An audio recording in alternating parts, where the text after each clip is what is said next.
오늘 내가 너의 멍에를 깨트리고 라는 제목으로 함께 말씀을 나누겠습니다. 오늘 나움 선지자는 이스라엘에게 분명히 하나님의 말씀을 대언합니다. 이제는 너에게 지어졌었던 멍에를 여호와 하나님께서 깨트리실 것이다. 하나님의 권세로 이 왕의 권세들을 다 부수실 것이다. 그 멍에를 깨트리신 하나님이 우리의 여호와 하나님이시다. 그 나움 선지자의 선포가 그 어려운 시기에, 그 위급한 시기에 이스라엘 가운데 선포되게 됩니다. 오늘 본문의 나움서는, 나움의 이름의 뜻은 하나님의 위로, 긍휼이라는 뜻입니다. 동정, 연민, 위로, 긍휼이라는 뜻의 이름을 가진 선지자 나움입니다. 나움의 선언은, 오늘 나움서는 특별히 이스라엘을 향해 있기도 하지만 궁극적으로는 아수르를 향한 심판의 경고의 메시지를 나움 선지자는 하게 돼요. 아수르에게는 심판이지만 이스라엘에게는 회복인 거죠. 하나님의 뜻이 이제 임할 것인데, 하나님의 뜻이 임하게 될 때 아수르 열방의 왕들, 하나님 위에 서 있던 그 산당들은 다 무너지게 될 것이고, 여호와 하나님의 회복과 이름의 뜻처럼 위로와 긍휼이 이 백성 가운데 임할 것이다. 그게 나움 선지자의 선포입니다. 저는 오늘 이 나움 선지자의 이름의 뜻과 나움 선지자의 선포가 그대로 이 땅 이민족 가운데 임하길 또한 기도합니다.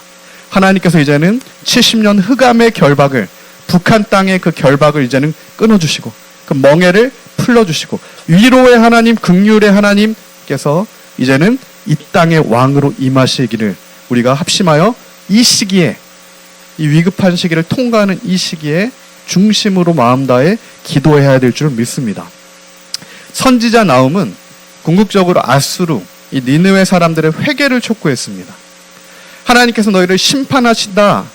이게 궁극적인 목적이 아니었고요. 하나님께서 너희를 향한 심판이 있기 때문에 너희는 회개해라. 회개의 촉구가 본질이었습니다. 나움뿐만이 아니었죠. 모든 선지자는 다 동일합니다. 하나님께 돌아오라. 여호와께 돌아오라. 정의를 행하고 공의를 행하고 여호와의 절기를 지키고 너희의 서원을 걷고 다시 주님께 돌아와라. 그리하면 우리 하나님께서 너희를 용서하여 주신다. 그 하나님이 우리 하나님이시다. 동일한 메시지들을 선지서들은 다 선포합니다. 나움도 마찬가지예요. 그 포악한 아수르 너희마저도 하나님께서 너희를 긍휼히 여기신다 라는 선언이 되어간 겁니다. 나움에 조금 앞서서 나왔던 선지자가 우리가 잘 아는 요나 선지자입니다. 요나랑 나움은 둘 다 아수르를 향해서 하나님의 말씀을 대언했습니다. 그 당시 아수르는 초강대국이었죠. 지금으로 치면은 세계 제1의 대국, 미국 정도, 미국보다도 더 강력한 국가가 아수르였을 겁니다. 그런데 그 아수르를 향하여서 요나랑 나움은 동일한 메시지를 선포했어요. 요나는 어떠했습니까? 요나는 하나님께서 니느웨에 가서 니느웨가 이제 심판받을 것이라는 것을 선언해라라고 했는데 요나는 거부했습니다. 하나님의 뜻을 거부했어요. 그리고 돌아서 물고기 뱃속에 있다가 끝내 니느웨로 하나님께서 그럼에도 인도하셔서 그 땅을 향해 하나님의 진노를 선언했어요. 요나의 선언대로라고 하면 니느웨는 멸망해야 되는 겁니다. 요나 선지자가 이 나움 선지자보다도 100년 전 인물입니다. 근데 아직까지 아수르가 망하지 않고 있었어요. 요나가 니느웨의 멸망을 분명히 선언했는데 멸망하지 않은 겁니다. 우리가 다 그 이유를 알고 있죠. 왜 그렇습니까? 회개했기 때문이에요. 그 악한 아수르여도 회개했기 때문에 하나님께서 아수르를 다시 긍휼히 여기신 겁니다. 그러나 그 아수르가 회개하고 나서 다시 어떠한 악을 저지르려면 BC 722년에 북이스라엘을 침공하게 됩니다. 그리고 북이스라엘이 멸망당해요. 요나의 회개를 선포했을 때 아수르가 회개하여서 살았습니다. 국가적인 금식을 했죠. 니느웨가. 그래서 살았어요. 근데 불과 한 세대 만에, 불과 50년 만에 북이스라엘 쳐들어가서 북이스라엘 멸망시킨 거예요. 그 악에 대한 심판이 이제는 임하게 되는 겁니다. 그래서 나움 선지자는, 요나 선지자 이후에 등장한 나움은 분명하게 이제는 아수르 너희의 행악에 대해서 북이스라엘을 멸망시킨, 그리고 남유다를 지금 이렇게 흔들고 있는 이런 악에 대해 하나님께서 분명하게 경고하시고, 아수르의 왕은 네가 무덤으로 들어갈 것이다. 오늘 나움서 1장과 2장에 걸쳐서 그 말씀을 나움이 선포하고 있다는 겁니다. 이 나훔의 경고 또한 무시했던 이 니느웨는 결국 BC 612년에 역사에서 완전히 사라지게 됩니다. 더 이상 아수르는 없죠. 바벨론에 의해서 아수르가 완전히 무너지게 돼요. 이처럼 하나님께서는 나훔을 통하여서 그 시기, 아수르의 통치 가운데 있던 시기 가운데 유다의 멍에를 깨뜨리실 여호와 하나님을 너희가 바라봐라 라고 선언하는 겁니다. 어떠한 바벨론도 아니고 아수르도 아니고 애굽도 아니다. 지금 이 땅에 있는 왕들 중에 너희가 붙들어야 할 왕은 한 명도 없다라는 것을 나훔은 사실을 선포하는 겁니다. 그리고 이 유다의 멍에를 깨뜨리실 왕은, 진짜 권능이 있는 왕은 이 사람의 왕이 아니라 만군의 여호와 하나님이시다. 오늘 교회들이 이 하나님 말씀을 교회에게 주신 하나님 말씀으로 받아야 합니다. 오늘 우리가 이 위기를, 우리 삶의 위기를, 가정의 위기를, 국가적인 위기를, 누구의 손에서 이 위기를 벗어날까를 찾고 간구하고 있는 이 모든 것들이 하나님 앞에서 악이라고 하는 거예요. 교회마저도 광장에서 찾습니다. 하나님께 기도로 나아가는 게 아니라 사람의 지도자를 찾게 되는 겁니다. 우리가 하나님을 왕으로 모시고 하나님의 얼굴을 구할 때 하나님께서 그 지도자도 세워주시는 줄 믿습니다. 그러나 그 반대가 되면 우리가 사람의 지도자를 세워서 하나님을 움직이려고 하면 그 끝은 아수르처럼 되는 겁니다. 그게 우리 가정도 마찬가지고요. 공동체도 마찬가지고요. 국가도 마찬가지입니다. 언제나 우리의 왕은, 우리의 주님은 주님밖에 없습니다. 그 고백이 우리의 본질적인 신앙의 고백이 되어야 할 줄 믿습니다. 그때 아름다운 소식을 전하고 화평을 전하는 자의 발, 그 야곱의 영광을 하나님께서 하나님의 이름으로 하나님의 뜻에 따라 회복시키실 것이다. 그 약속이 오늘 나훔 선지자를 통하여서 우리에게 주어져 있는 줄 믿습니다. 당시에 이 유다는 실로 오랫동안 아수르 왕의 영향 아래 있었습니다. 이 나훔 선지자의 연도가 확실하지 않아요. 나훔이 엘고스 사람이라고 하는데 엘고스가 어딘지도 확실하진 않습니다.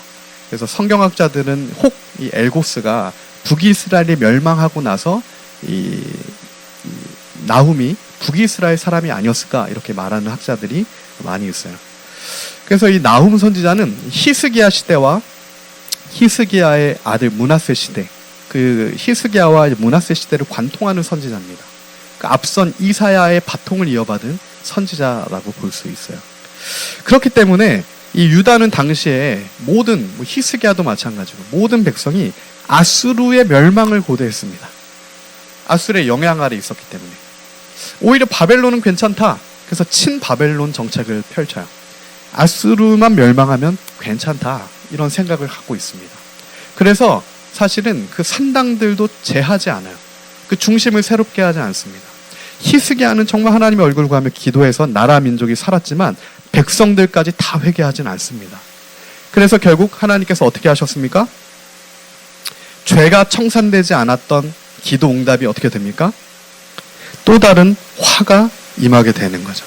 하나가 해결됐는데 더 큰 화가 임하게 되는 거예요.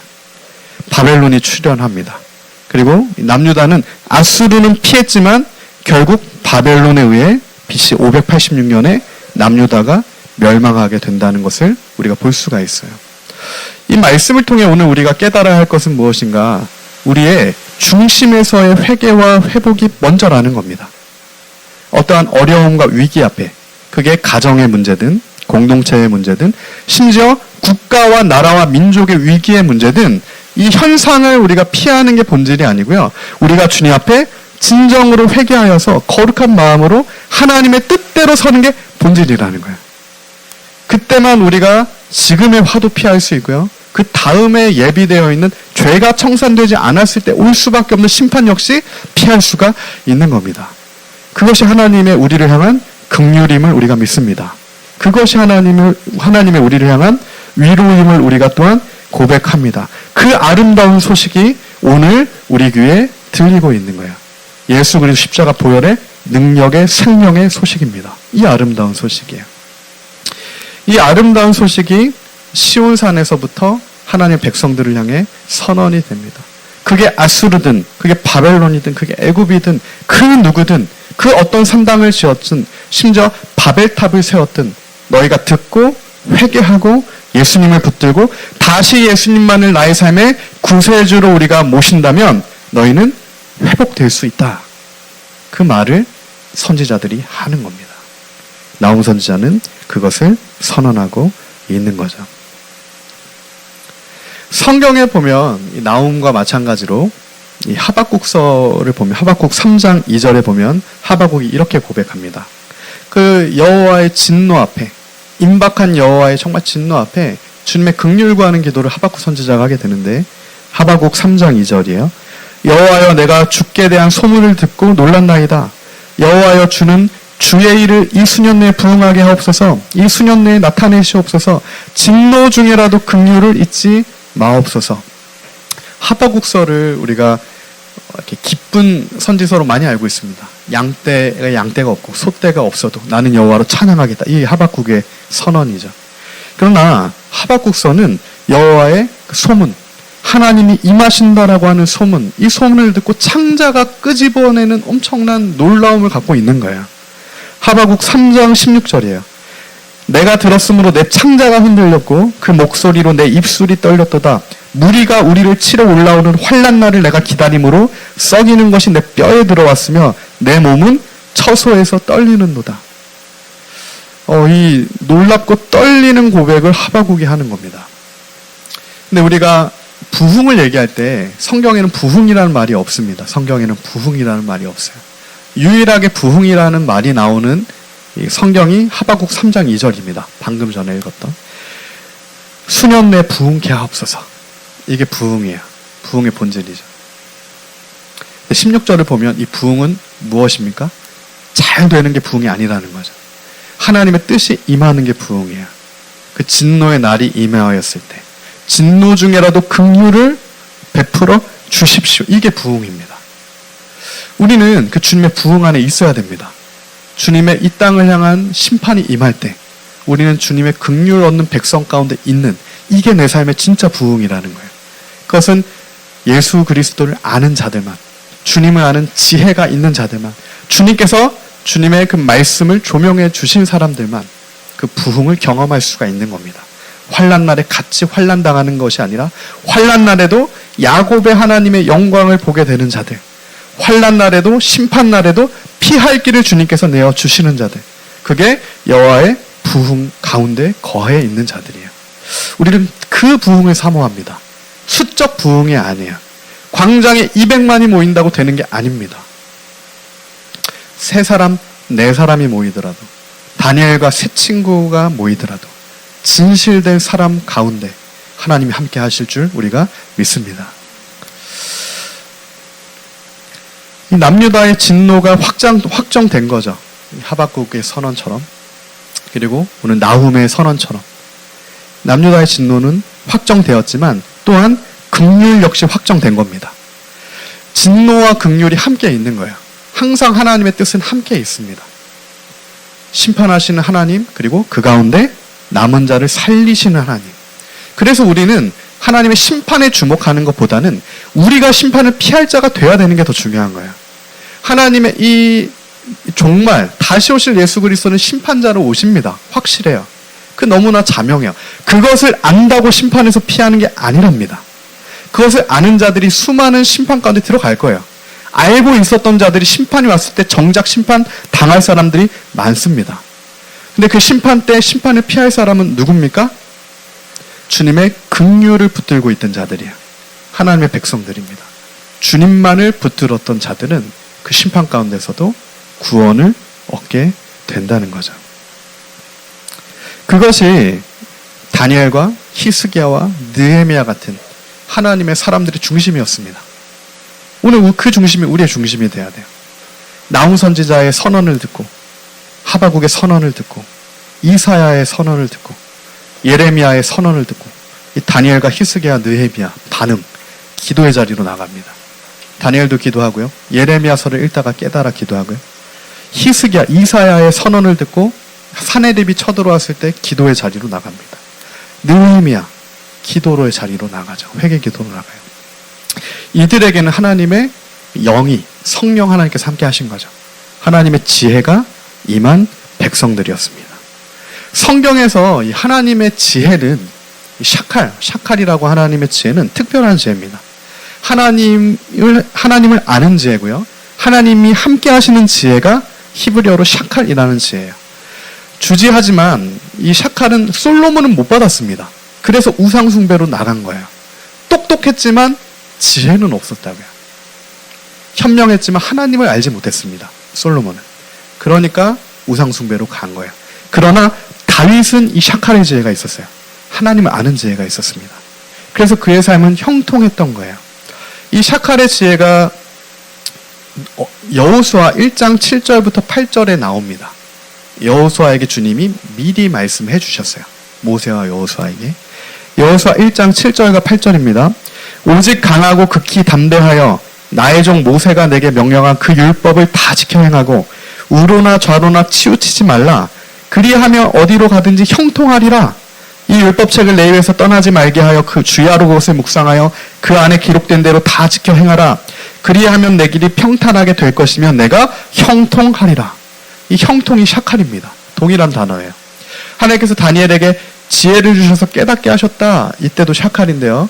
여호수아에게 내가 너의 백성이 하나님의 율법책 그것을 묵상하고 그 가운데 기록된 대로 다 지켜 행하고 오직 예수 그리스도만 붙들고 가면 내가 형통하게 될 것이다. 이 형통이 동일한 단어 샤칼입니다. 무슨 뜻입니까? 하나님의 지혜가 임한 자만 형통할 수 있어요. 형통한 자는 곧 하나님의 성령이 함께 하시는 자입니다.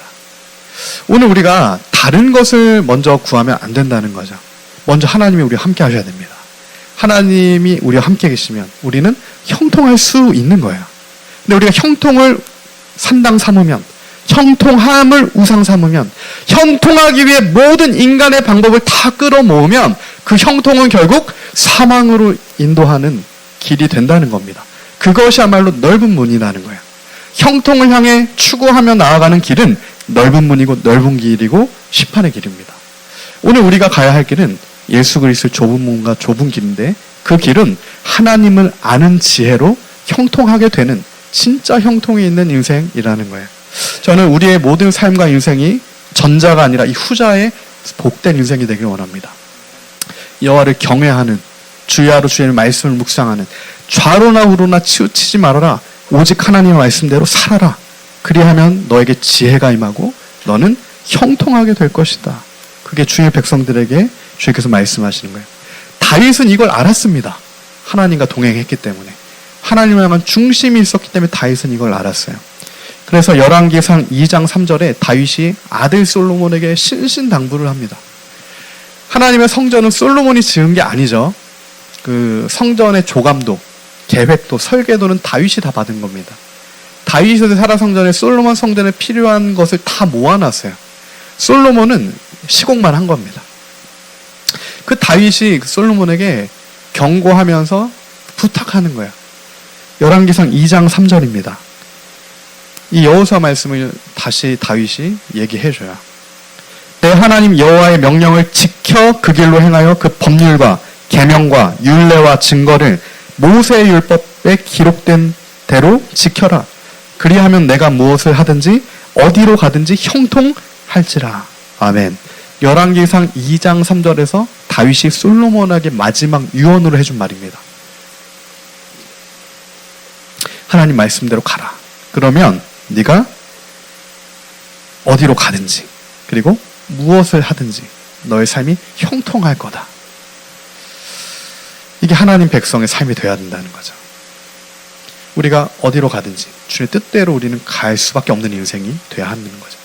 우리 어떤 생각을 하고 어떤 말씀을 듣고 어떤 길로 가든지 주의 말씀대로 행하고 말씀대로 걷고 말씀대로 나아가는, 그렇게 걸어갈 때 솔로몬이 아니라 다윗과 함께 하신 중심에 합한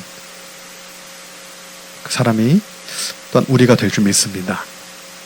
그렇게 돼야 합니다. 다윗과 마찬가지로 하나님의 지혜가 임했던 샤칼의 지혜가 임했던 인물이 히스기야입니다. 오늘 본문의 나훔 선지자가 경고했던 아수르에 맞서서 하나님이 지도자로 세우셨던 히스기야. 성경에 이 샤칼의 지혜가 임했던 사람은 딱 세 사람밖에 없어요. 다윗과 다니엘과 히스기야, 이 세 명밖에 없습니다. 나머지는 다 호크마핀, 다른 지혜를 얘기하고요. 이 형통의 지혜를 얘기하는 사람은 다윗과 다니엘과 히스기야밖에 없습니다. 히스기야는 열왕기하 18장 1절부터 7절에 히스기야가 왕이 되죠. 남유다의 왕이 돼요. 그리고 히스기야는 하나님을 알았기 때문에 하나님의 뜻대로 행합니다. 열왕기하 18장 1절에서 7절 말씀입니다. 성경책에 있는 분들은 함께 살펴보면서 한번 볼게요. 이렇게 얘기합니다. 이스라엘의 왕 엘라의 아들 호세아 제3년에 유다 왕 아하스의 아들 히스기야가 왕이 되니 그가 왕이 될 때 나이가 25세라. 예루살렘에서 29년간 다스리니라. 그의 어머니의 이름은 아비오 스가리아의 딸이더라. 히스기야가 그의 조상 다윗의 모든 행위와 같이 여호와 보시기에 정직하게 행하며 그가 여러 산당들을 제거하며 주상을 깨트리며 아세라 목상을 찍으며 모세가 만들었던 노뱀을 이스라엘 자손이 이때까지 행하여 분향함으로 그것을 부수고 느우스단이라 일컬었더라. 히스기야가 제일 먼저 한 것은 모든 우상, 산당, 그리고 모세의 노뱀 괜찮았던 겁니다. 근데 그것 또 우상이 돼버리는 상황이에요. 그래서 모든 우상 숭배의 여지가 있는 모든 것들을 다 처음부터 부수고 시작합니다. 근데 우리가 히스기야 삶을 보면 그렇다고 해서 그의 삶에 시련이 없는 건 아닙니다. 큰 병에 걸려서 금방 죽게 될 위기에 처하고요. 그리고 나라와 민족이 북이스라엘에 앞서서 내 때에 망하게 대한 위협에 처하게 돼요. 처음에 시작부터 우상 숭배를 철저하게 제거하고 시작했는데도 시련은 동일하게 히스기야에게도 주어집니다. 그것이 하나님의 뜻이라는 거예요. 히스기야도 정결케 하시는 하나님의 뜻입니다. 우리는 그런 환난 가운데 정결케 될 수가 있는 거죠. 5절입니다. 히스기야가 이스라엘 하나님 여호와를 의지하였는데 그의 전후 유다 여러 왕 중에 그러한 자가 없었다. 이게 히스기야에 대한 평가예요.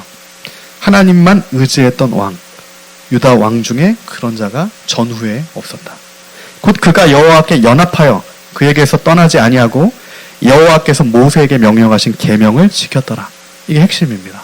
하나님의 율례와 법도와 규례를 여호수아 1장 7절 8절처럼 그대로 다윗이 솔로몬에게 유언한 것처럼 히스기야가 처음부터 그것을 삶의 중심 가운데 본질로 삼았다는 겁니다. 그래서 7절이죠. 열왕기하 18장 7절이요. 여호와께서 그와 함께 하심에 그가 어디로 가든지 형통하였더라. 이때 동일하게 샤칼이 쓰입니다. 이 형통이에요. 그가 하나님과 함께하여서 하나님의 형통이 임한 인생. 근데 한 구절이 더 붙어요. 저가 아수르 왕을 배반하고 섬기지 아니하였고. 이러한 담대함, 이러한 진짜 지혜, 진짜 형통할 수 있는 방법, 하나님의 사람만 알 수가 있는 거죠. 히스기야가 아니고는, 우상을 숭배하지 않는 히스기야 아니고는 다 우상 숭배하면서 아수르 왕에게 조공바치면서 아수르 왕을 배반하지 않고 아수르의 힘을 의지하는 차원으로 나가는 거예요. 사람의 방법을 쓸 수밖에 없는 겁니다. 인간의 지혜가 있으면. 아수르가 아니면 바벨론을 붙드는 거예요. 결국 망하게 되는 길입니다. 그러나 형통한 샤칼의 지혜가 있던 이 히스기야는 아수르 왕을 배반하고 사람 의지하지 않고 산당과 우상을 부수고 하나님만 붙들어서 그의 삶은 형통하였다라로 마침표가 찍혀져요.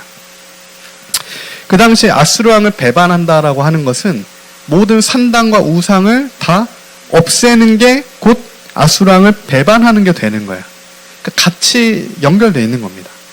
단순히 그냥 아수르 왕을 멀리하는 게 아니라 그 남유다의 팽배해 있던 아수르의 모든 우상들, 열방의 우상들을 남유다에서 제거할 때는 반드시 아수르의 공격을 받게 되는 겁니다. 근데 그것을 감안하고서라도 하나님 앞에 모든 우상을 부셔뜨리겠다. 그것이 히스기야의 기도였고 히스기야의 결단이었던 거죠.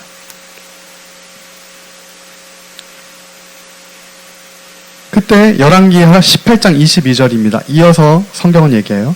너희가 내게 이르기를 우리는 우리 하나님 여호와를 의뢰하노라 하니라마는 히스기야가 그들의 산당과 제단을 제거하고 유다와 예루살렘 사람에게 명령하기를 예루살렘 이 제단 앞에서만 예배하라 하지 아니하였느냐 하셨나니, 이게 아수르가 쳐들어와서 히스기야한테 얘기하는 겁니다. 히스기야가 산당과 제단을 제거하고 오직 하나님 여호와께만 예배하라 이렇게 선언하니까 아수르가 이제 쳐들어와 가지고 그렇지 않다. 우리 신이 진짜 신이다. 영적 전쟁이 붙은 거예요. 아수르의 신과 이스라엘 만군의 여호와의 하나님 누가 참신이냐? 이 갈멜산의 전투와 같은 전쟁이 국가적으로 지금 벌어지고 있는 거죠. 이 국가적인 위기의 때, 국가적인 영적 전쟁의 때 히스기야서의 선택은 무엇입니까? 바벨론에 친서 보내는 이런 게 아닙니다. 이 국난을 어떻게 돌파할까? 이게 아니에요. 히스기야의 선택은 여호와 함께 회개 자복하는 간구와 기도였습니다. 열왕기하 19장입니다. 19장 14절이에요. 히스기야가 사자의 손에서 편지를 받아보고 여호와의 성전에 올라가서 히스기야가 그 편지를 여호와 앞에 펴놓고 그 앞에서 히스기야가 기도하여 이르되 그룹들 위에 계신 이스라엘 하나님 여호와여 주는 천하만국의 홀로 하나님이시라 주께서 천지를 만드셨나이다. 여호와여 귀를 기울여 들으소서. 여호와여 눈을 떠서 보시옵소서. 사내립이 살아계신 하나님을 비방하러 보낸 말을 들으시옵소서. 여호와여 아수르 여러 왕이 과연 여러 민족과 그들의 땅을 황폐하게 하고 또 그들의 신들을 불에 던졌사오니 이는 그들이 신이 아니고 사람의 손으로 만든 것 곧 나무와 돌뿐이므로 멸하였나이다. 우리 하나님 여호와여 원하건대 이제 우리를 그의 손에서 구원하시옵소서. 그리하시면 천하만국의 주 여호와가 홀로 하나님이신 줄 알리이다 하니라. 히스기야의 기도입니다. 하나님 우리를 구원하여 주시옵소서. 하나님께서 히스기야의 기도를 들으십니다. 이사야를 보내세요. 히스기야한테. 내가 너의 기도를 들었다. 열왕기하 19장 20절이죠. 바로 말씀하십니다. 아모스의 아들 이사야가 히스기야에게 보내 이르되 이스라엘 하나님 여호와의 말씀이 내가 아수르 왕 사내립 때문에 내게 기도하는 것을 내가 들었노라 하셨나이다. 아멘. 우리의 기도를 주님께서 들으신다는 거야. 우리의 간구를 주님께서 들으신다는 겁니다. 오늘날 우리 그리스도인 가운데, 우리 교회 가운데 그 믿음이 있습니까? 우리의 기도를 하나님이 들으신다라고 하는 그 믿음이 우리에게 진짜 있는가? 우리 그것을 점검해야 됩니다. 우리가 믿음으로 기도하지 못한다고 하면 회개해야 된다는 거죠. 하나님께서 북한의 통치자로 임하실 것, 하나님께서 북한 정권을 심판하시며 그 땅에 오랫동안 정말 포로된 그 멍에를 깨트리실 것이라고 하는 오늘 나움 선지자의 선언처럼 열방이 주님의 심판 가운데 있지만 하나님의 백성을 구원하신다고 하는 그 기도, 그리고 그 기도에 대한 반드시 응답하실 선하신 하나님에 대한 믿음, 그 믿음은 샤칼의 지혜, 진짜 형통한 인생만 갖고 있는 믿음이야. 오늘 우리가 그 믿음의 사람이 되길 원합니다. 그 진짜 믿음이 있어야 해요. 그때 주님께서 우리의 믿음의 기도를 들으십니다. 예수님께서 말씀하셨어요. 너희 믿음이 겨자씨만 해도 주님께서 들으신다. 이 산이 들려 바다에 던진다. 겨자씨만한 그러나 생명력이 있는 씨여야 합니다. 작아도 진짜 생명력이 그 안에 담겨 있다면 하나님께서 우리 기도에 응답하시는 하나님, 그 여호와 하나님을 우리가 믿습니다. 그래서 지금 우리가 정말 이 나라 민족을 위해서 기도하고 있습니다. 다니엘 기도회를 하나님께서 말씀하셨고 지금은 6.25 이래 정말 유사 없는 위기라고 해요. 진짜 위기입니다. 행정부가 지금 마비가 됐죠. 그리고 사법부, 입법부 할 것 없이 다 지금 광장에서 다시 충돌이 일어나서 계속 힘의 대결로 가고 있고 그 대통령 이제 탄핵이 또 들어갔어서 공수처에서 막 체포하려고 했고 또 경호처에서 그걸 막았고 무엇이 정인지 무엇이 선인지 무엇이 법인지 수가 많으면 되는지 모든 질서가 지금 다 엉클어져 있는 그런 시기를 우리가 통과하고 있는 것을 보고 있어요. 어떻게 보면 박근혜 대통령 탄핵 때보다 더 모든 것이 혼돈 같은 상황입니다. 그런 와중에 지금 시기는 어떠합니까? 무한공항 사태부터 해서 계속 불과 뭐 이런 사건 사고가 일어나고 있어요. 예사롭지 않게 봐야 합니다. 북한이 벌써 몇 년 전부터 계속 도발 준비를 했었죠.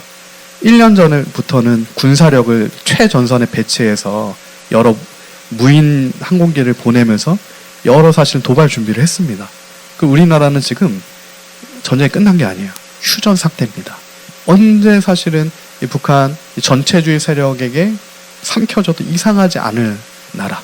그러나 하나님의 기적으로, 하나님의 구원하심으로, 한국 교회의 기도로 하나님께서 보호하시고 계신 이 나라 민족입니다.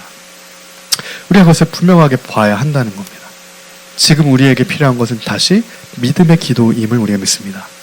믿음으로 회개하며 여호와의 긍휼을 구하는 나훔 그 선지자에게 하나님 말씀하신 대로 남유다의 멍에, 북이스라엘의 멍에를 내가 깨트릴 거다. 진짜 심판은 아수르에게 임할 거다. 나훔 선지자의 말대로 사네립이 자기 신당에 가서 결국 무덤에 들어가게 됩니다. 하나님께서 18만 5천 명의 아수르 병사를 하루아침에 치세요. 군사력은 할 수 없습니다. 그러나 하나님의 손이 임하면 구원을 얻을 수 있게 되는 거죠. 그럼 우리가 이 시기 가운데, 이러한 위급한 시기 가운데, 또한 정말 주님 다시 오실 날이 얼마 남지 않은 이러한 시대 가운데 우리는 어떠한 중심으로 하나님 앞에 서야 할까? 어떠한 중심으로 서야 할까? 마지막으로 이 나라와 민족을 위한 기도자였던 느헤미야를 한번 살펴보겠습니다. 느헤미야 9장에 이 나라와 민족의 위기 앞에 선 느헤미야가 이렇게 기도합니다. 9장 1절이죠. 느헤미야입니다. 그 달 20나흘 날에 이스라엘 자손이 다 모여 금식하며 굵은 베옷을 입고 티끌을 무릅쓰며 모든 이방 사람들과 절교하고 서서 자기의 죄와 조상들의 허물을 자복하고, 이스라엘 자손이 다 모여 금식하고 굵은 베옷을 입고 이방 사람들과 절교를 하게 되고 자기의 죄와 조상의 죄, 내 죄와 우리 선조들의 죄죠. 하나님 앞에 회개하고, 이날에 낮 4분의 1은 그 제자리에 서서 그들이 하나님 여호와의 율법책을 낭독하고 낮 4분의 1은 죄를 자복하며 그들이 하나님 여호와를 경배하는데, 네일 사람 예수아와 바니와 감미엘과 스바냐와 분니와 세레바와 바니와 그나나는 단에 올라서서 큰 소리로 그들이 하나님 여호와께 부르짖고, 또 네일 사람 예수와 감미엘과 바니와 하삼냐와 세레바와 호디아와 스바나와 부디히아는 이르기를 너희 무리는 마땅히 일어나 영원부터 영원까지 계신 너희 하나님 여호와를 송축할지어다. 주여 영화로운 이름을 송축할 것은 주의 이름이 존귀하여 모든 송축이나 찬양에서 뛰어남이니이다. 오직 주는 여호와시라. 하늘과 하늘들의 하늘과 일월 성신과 땅과 땅 위의 만물과 바다와 그 가운데 모든 것을 지으시고 다 보존하시오니 모든 천군이 주께 경배하나이다. 아멘. 그 19절입니다. 또 그들이 자기들을 위하여 송아지를 부어 만들고 이르기를 이는 곧 너희를 인도하여 애굽에서 나오게 한 이시라 신이라 하여 하나님을 크게 모독하였사오나, 이 회개 본질입니다. 이 9장 1절부터 하나님께 함께 모여 4분의 1을 말씀을 듣고 4분의 1을 회개한 본질이 느헤미야 9장 18절이에요. 하나님, 우리의 선조들이, 우리의 조상들이 송아지를 부어 만들어서 우상 숭배했습니다. 이것이 하나님을 모독하였습니다. 이 18절에 분명하게 느헤미야가 지금 기도하고 있습니다. 그 19절이죠. 주께서는 주의 크신 긍휼로 그들을 광야에 버리지 아니하시고 낮에는 구름 기둥이 그들에게 떠나지 아니하고 길을 인도하여 밤에는 불 기둥이 그들이 갈 길을 비추게 하셨사오며, 또 주의 선한 영을 주사 그들을 가르치시며 주의 만나가 그들의 입에서 끊어지지 않게 하시고 그들의 목마름을 인하여 그들에게 물을 주어 40년 동안 들에서 기르시되 부족함이 없게 하심으로 그 옷이 헤어지지 아니하였고 발이 부르트지 아니하였사며, 또 나라들과 족속들을 그들에게 각각 나누어 주시며 그들이 시온의 땅 곧 헬스본 왕과 바산 왕 옥의 땅을 차지하였나이다. 하나님의 백성들이 우상 숭배를 통해 산당에서의 제사를 통해 하나님을 크게 모독하였지만 하나님께서는 주의 크신 긍휼로 말미암아 그들을 방야에 버리지 아니하고 구름 기둥으로 불 기둥으로 인도하셨고, 주님의 성령의 인도하심으로 하나님께서 그들을 가르치셔서, 이게 샤칼입니다. 또한 하나님의 지혜로, 하나님의 영으로, 하나님의 말씀으로, 하나님의 형통함을 하나님의 백성들에게 주셔서 그들이 광야를 통과해도 만나가 끊어지지 않고 어느 길을 가더라도 신발이 부르트지 않고 하나님이 함께 하시는 그 형통함의 은혜, 그것이 느헤미야 9장에서 나라와 민족을 위해서 회개 자복하며 금식하며 기도하는 하나님의 백성에게 임하는 주님의 긍휼임을 우리가 또한 믿습니다. 오늘 우리에게 그 긍휼이 임해야 합니다. 오늘 그 하나님의 긍휼이 우리 민족 가운데 임해야 해요. 교회 가운데 그 긍휼이 임해야 됩니다. 그동안 우리가 형통하기 위해서 사람의 숫자로, 돈으로, 나의 만족으로, 사람 보기에 좋은 것들로, 교회마저도 세상의 방법과 전혀 다르지 않는 세상의 기준과 똑같은 기준으로 나의 성공이 곧 하나님을 위하는 것인 듯 그렇게 하나님을 우리가 만홀히 여겼던 한국 교회의 죄를 우리가 함께 회개해야 됩니다. 또한 그 우리의 죄를 주 앞에 회개해야 돼요. 그 열매가 지금의 혼란한 시국의 열매입니다. 이렇게까지 혼란한 시국이 되는 것은 하나님의 백성들이, 그리스도인들이, 교회마저도 주님의 말씀, 여호와의 율례, 법도, 규례 그것을 말씀대로 지켜 행하지 못했다는 겁니다. 여호수아 1장 8절과 9절의 그 말씀, 오직 형통할 수 있는 유일한 말씀, 하나님의 말씀을 지켜서 그것을 행하는 것, 그것이 다시 한국교회에 회복되어야 될 줄 우리가 믿습니다. 끝으로 하나님께서 저희가 계속 이 나라 민족의 위급한 시기이기 때문에 계속 21일 동안 다니엘 금식 기도회를 다니엘 기도회를 평일에 하고 있는데, 첫날부터 하나님께서 감동을 주시기는 초량교회, 부산의 초량교회에 대한 그런 마음을 주셨습니다. 이 부산의 초량교회는 우리 민족의 최대 위기였던 6.25 때 이 나라와 민족을 위한 기도로 모였던 교회입니다. 당시에 낙동강 이 방어선 전투가 한창이었죠. 8월 말이었습니다. 1950년 8월 말에 6.25가 터지고 2달밖에 안 되는 시기예요. 이제는 다 밀린 겁니다. 부살 하나 남았던 그때였어요. 그때 부산 초량교회에서 전국에서 모여든 목회자들, 장로들, 그리고 정치인들까지 300여 명이 모입니다. 그때 우리가 잘 아는 박형룡 목사님, 박윤선 목사님, 총신, 합신 이런 데를 설립했던 믿음의 이제 또 선진들이죠. 선배들이죠. 이분들을 중심으로 8월 말에서 9월까지 2주 동안 구국기도회를 열게 됩니다. 이게 최초의 교회의 구국기도회였어요. 6.25 때 구국기도회가 하나님 앞에 드려졌던 겁니다. 첫 주간에 회개로 나아갑니다. 느헤미야 9장에서 느헤미야와 하나님 백성들이 모여서 회개로 주님 앞에 나아간 것처럼 이 부산 초량교회에 모여서 회개로 하나님 앞에 나아가요. 회개 역사가 밤낮으로 지속되었고, 원래는 일주일을 예상했지만 한 주를 더해서 2주 동안 회개 기도회로 주님 앞에 나아갑니다. 강력한 회개 역사가 그 교회 가운데 임하게 돼요. 그때 그 기도에 참석했던 어느 목사님은 이렇게 고백합니다. 눈물로 범벅되어 나라와 민족을 위해 우리의 죄와 우리 선조들의 죄를 갖고 하나님 앞에 회개하는데, 인민군을 이제는 압록강까지 다시 밀고 올라가는 게 환상으로 보였다.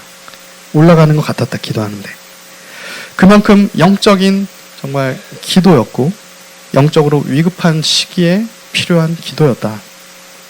그렇게 회개하고 기도하고 울부짖은 후에 그 마지막 날 인천 상륙 작전이 이제 성공을 하게 되죠. 역사적으로 나타나는 것이 현상으로는 인천 상륙 작전이었지만 그 시작, 하나님의 기도가 올라가는 그 시작은 부산 초량교회에서의 구국 기도였습니다.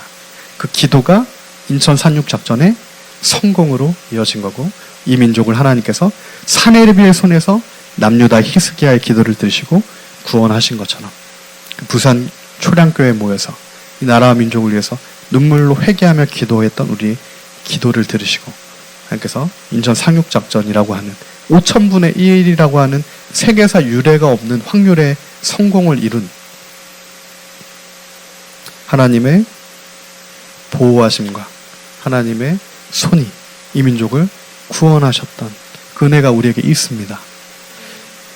우리가 다시 그것을 기억해야 하는 것이고, 우리가 다시 그 부산 초량교회에서 그 위기에 함께 모여서 합심하여 여호와의 얼굴을 구했던 것처럼 다시 이 제2의 위기라고 하는 지금 이 시기 때 다시 이 모든 전세가 역전되기 위하여서 이 흑암으로 가득한 대한민국이 다시 빛 대신 예수 그리스도의 생명의 역사로 역전되기 위해 우리가 히스기야처럼, 다니엘처럼, 느헤미야처럼 회개하며 다시 기도하며 주님의 얼굴만을 구해야 될 때인 줄 믿습니다.